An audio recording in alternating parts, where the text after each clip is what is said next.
بسم اللہ الرحمن الرحیم۔ آج ہم انشاءاللہ العزیز حضرت سیدنا موسیٰ کلیم اللہ علی نبی جینا علیہ السلام کے جو آپ کے پاس پتھر تھا، جو اس پتھر سے معجزات کا ظہور ہوا، اس کا انشاءاللہ ہم ذکر کریں گے۔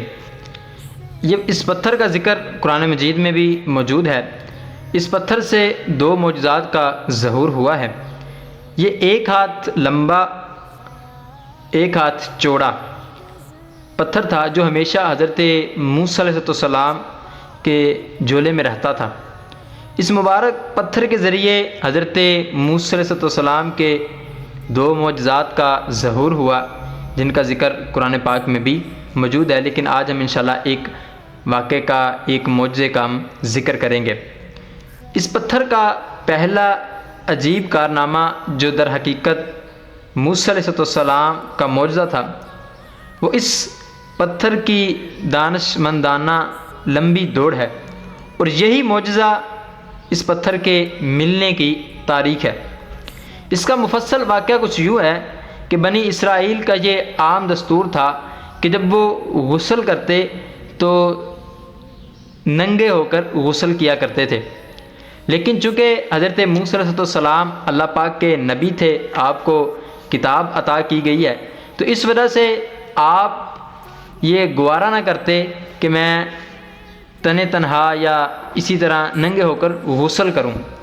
تو جب حضرت موسیٰ علیہ السلام غسل فرماتے تو آپ تہبند باندھ کے غسل فرماتے، تو بنی اسرائیل نے آپ پر الزام عائد شروع کیا کہ آپ کے جسم میں معاذ اللہ کوئی ایسا کوئی داغ ہے کہ جس کی وجہ سے یہ ننگے ہو کر غسل نہیں فرماتے۔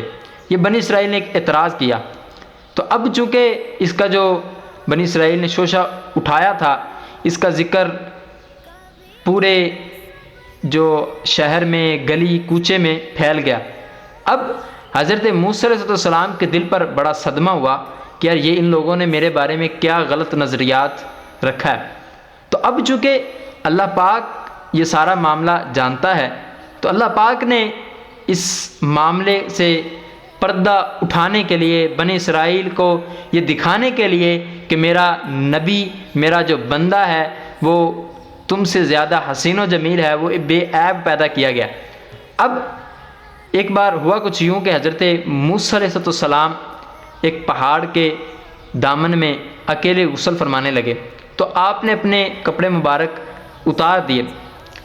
تو اب جس پتھر پہ آپ نے اپنے کپڑے رکھے تو غسل فرمانے کے بعد وہ پتھر آگے دوڑنے لگا، تو حضرت موسیٰ علیہ السلام فرمانے لگے کہ ثوبی حجر، یعنی کہ اے پتھر میرے کپڑے، اے پتھر میرے کپڑے۔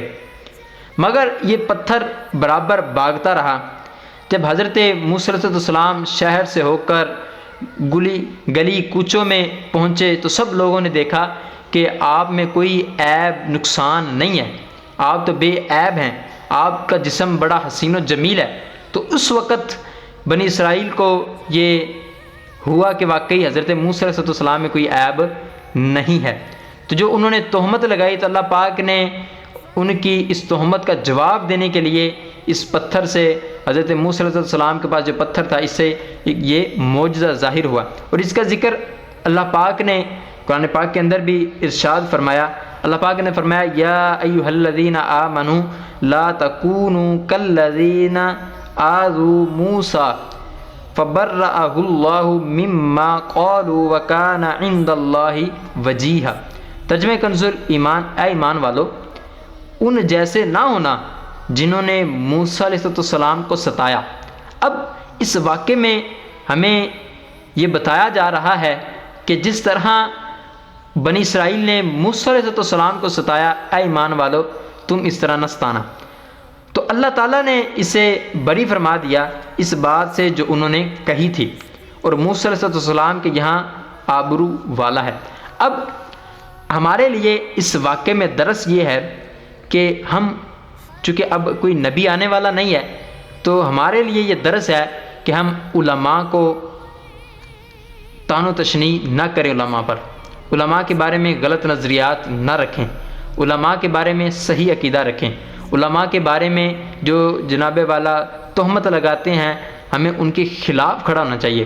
تو اس آیت مبارکہ سے بھی ہمیں یہ پتہ چلا کہ علماء کو ستانا نہیں ہے، بلکہ جو وہ کہہ دیں، جو دین کا مسئلہ بیان کریں، ہمیں اس پہ لبیک کہنا چاہیے۔ تو اللہ پاک سے دعا کرتے ہیں کہ مولا جو کچھ ہم نے اس واقعے سے سیکھا اس پہ ہمیں عمل پیرا ہونے کی توفیق عطا فرمائے، آمین بجاہ النبی الامین وصلی اللہ تعالی علی خیر خلقہ محمد و صحابہ اجمعین۔